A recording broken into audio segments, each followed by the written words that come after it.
बिस्मिल्लाहिर्रहमानिर्रहीम। अस्सलामुअलैकुम। मकतब टीवी देखने वालों को राव कमर रिजवान नई वीडियो में खुश आमदीद कहता है। दोस्तों, मरने के बाद रूह कैसे पुकारती है? मैयत को सबसे ज्यादा दर्द कब होता है? मरने के बाद का मंजर कैसे होता है? इस बारे में हजूर नबी करीम सल्लल्लाहु अलैहि वसल्लम का फरमान जानने के लिए वीडियो को आखिर तक जरूर देखिएगा। हजरत ज़ियाद रज़ियल्लाहु ताला अन्हु से रिवायत है कि नबी करीम सल्लल्लाहु अलैहि वसल्लम ने फरमाया कि मैयत पर सबसे ज्यादा सख्त हालत उस वक्त होती है जबकि गुस्ल देने वाला उसको नहलाने के लिए आता है, उसकी उंगली से अंगूठी उतारता है, जिस्म से लिबास उतारता है, सर से इमामा जुदा करता है।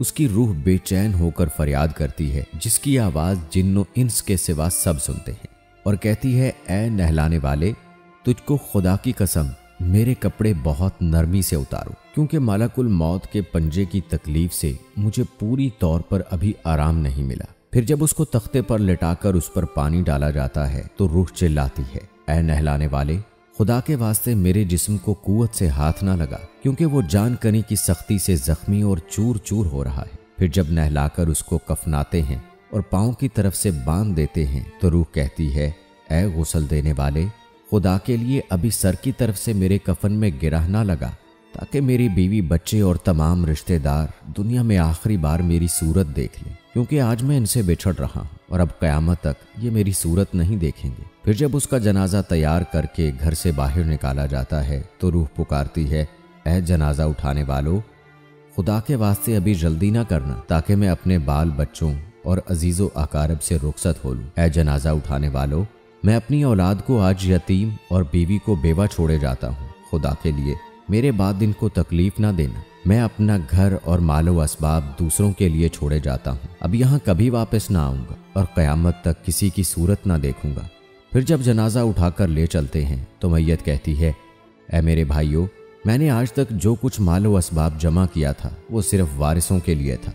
आज इनमें से कोई मेरे गुनाहों का जरा सा बोझ भी नहीं उठा सकता। हर चीज का हिसाब मुझसे लिया जाएगा और मेरे वारिस खाएं और उड़ाएंगे। फिर जब नमाज जनाजा के बाद दफन से पहले कुछ लोग अपने अपने घर जाने लगते हैं तो मैयत कहती है, ऐ मेरे भाइयों, खुदा के वास्ते अभी से ऐसा जुल्म ना करो।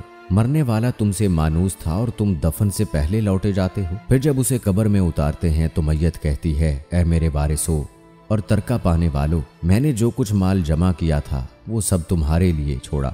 खुदा के लिए तुम मुझको दुआए खैर और फाते से ना भुला देना। बुजुर्गों का कौल है कि आखिरत की मंजिलों में से कब्र पहली मंजिल है। अगर इस मंजिल में निजात पाई तो इसके बाद कई मंजिलें बहुत आसान हैं, और अगर यहाँ अजाब में मुब्तला हुआ तो आगे चलकर इससे ज्यादा सख्ती होगी। हदीस शरीफ में आता है कि मुर्दा कब्र में ऐसा है जैसे कोई शख्स पानी में डूब रहा हो और मदद के लिए फरियाद करता हो। मुर्दा हर वक्त अपने माँ बाप, बहन भाई या औलाद और दोस्त वगैरह अपने पसमानदगान से दुआए खैर और फातेह का मुंतजिर रहता है। जब उसको उसके पसमानदगान की तरफ से कोई तोहफा सवाब पहुँचता है तो वो उसके लिए तमाम दुनिया और जो कुछ दुनिया में है उसे महबूब व मरगूब होता है, और अल्लाह ताला उसके रिश्तेदारों की दुआए खैर के सवाब को कब्रिस्तान वालों पर पहाड़ों के बराबर दाखिल फरमाता है। मौत एक दरवाज़ा है जिसमें से सब लोगों ने दाखिल होना है। हजरत उस्मान रज़ियल्लाहु ताला अन्हु जब किसी कब्र पर जाते तो इतना रोते कि उनकी दाढ़ी आंसुओं से तर हो जाती। आपसे पूछा गया, आप जन्नत और जहन्नम का तज़किरा करते हैं तो नहीं रोते, मगर कब्र देख कर रोते हैं। कहने लगे,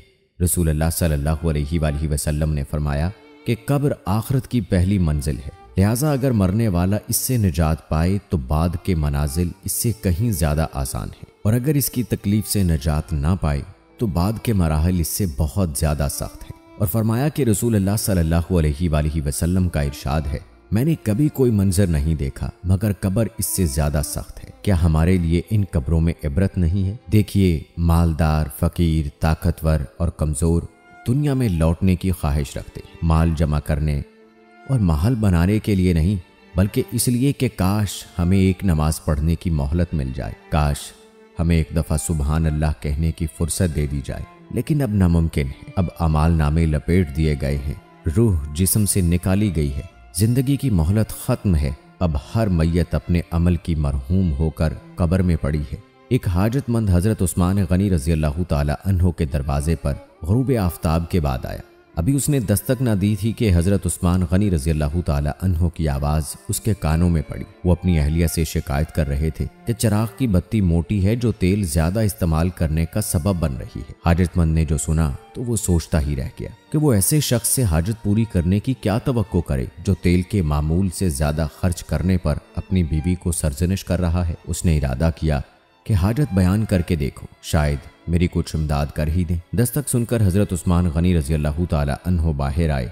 हाजतमंद ने अपनी हाजत बयान की और लहजे में ज्यादा जोर देते हुए कहा कि जरूरत कुछ ज्यादा ही है। हजरत उस्मान गनी रजी अल्लाह ताला अन्हो ने उस शख्स का हाथ थामा, बस्ती से बाहर ले गए जहां आपका सामान तजारत बड़ी तादाद में रखा हुआ था। फरमाया, ये सब तेरी नजर है, क्या इससे तुम्हारी जरूरत पूरी हो जाएगी? वो शख्स हैरान हक्का बक्का देखता रह गया। चुनाचे उसने अर्ज किया, हजरत ये सब कुछ मेरी जरूरत से ज्यादा है। अमीरुल मोमिनीन ने फरमाया, मुझे खुशी है कि ये तुम्हारी जरूरत से कम नहीं। उस शख्स ने कहा, ए हजरत एक बात बताइए, चिराग की बत्ती कदरे मोटी हो जाने पर आप अपनी ज़ौजा मोहतरमा को सरजनिश कर रहे थे। हालांकि चिराग इस कदर रोशनी रखने में शायद सिर्फ 1 दिरहम का तेल इस्तेमाल ना होता, वो तो आपको गवारा ना हुआ और यहाँ हजारों का सामान मुझे बिला तहम्मुल दे रहे हैं। तब आपने फरमाया, भाई चिराग में तेल का ज्यादा असराफ है और ज्यादा असराफ अल्लाह को पसंद नहीं, और मुझे अल्लाह के हुजूर अपने अमाल की फिक्र रहती है। यहाँ मुझे फिक्र अमाल लाहक है, इसलिए मैंने सरजनिश की। सामान तुम्हें अल्लाह की खुशनुदी के लिए सदका दिया, इस पर अजर की उम्मीद है और वहाँ पर हिसाब का खौफ है। अल्लाह ताला हम सबको दीन की समझ नसीब फरमाए और हमारा खात्मा ईमान पर फरमाए, आमीन। दोस्तों, बेशक ये दुनिया फानी है, इस दुनिया से हर किसी ने रुखसत हो जाना है, चाहे कोई कितना ही पैसे वाला क्यों ना हो। कामयाब है वो शख्स जिसने अपनी जिंदगी को अल्लाह ताला के अहकामात और नबी करीम सल्लल्लाहु अलैहि वसल्लम के अहकामात के मुताबिक गुजारा, क्योंकि अल्लाह ताला ने जितनी नेमतें हमें इस दुनिया में दी हैं, अल्लाह ताला ने उसका हिसाब लेना भी है और हमें अपने गिरेबान में झांक कर देखना चाहिए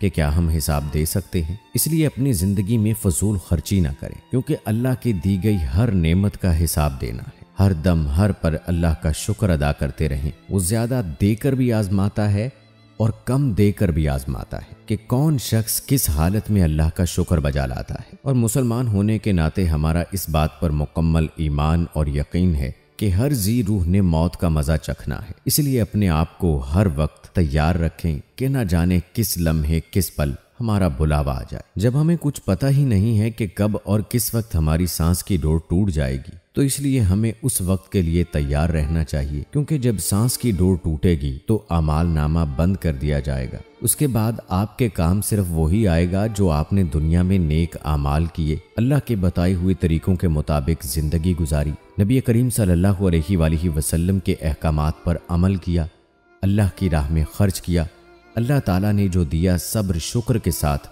अपनी जिंदगी को गुजारा। सिर्फ वही काम आएगा, ना दोस्त अहबाब माल और ज़र कुछ भी काम नहीं आएगा। इसलिए अल्लाह से हर वक्त दुआ करते रहना चाहिए कि अल्लाह ताला हमारा ईमान पर खात्मा फरमाए और हमें वैसा बना दे जैसा वो चाहता है, जिसे वो पसंद करता है। आमीन सुम्मा आमीन।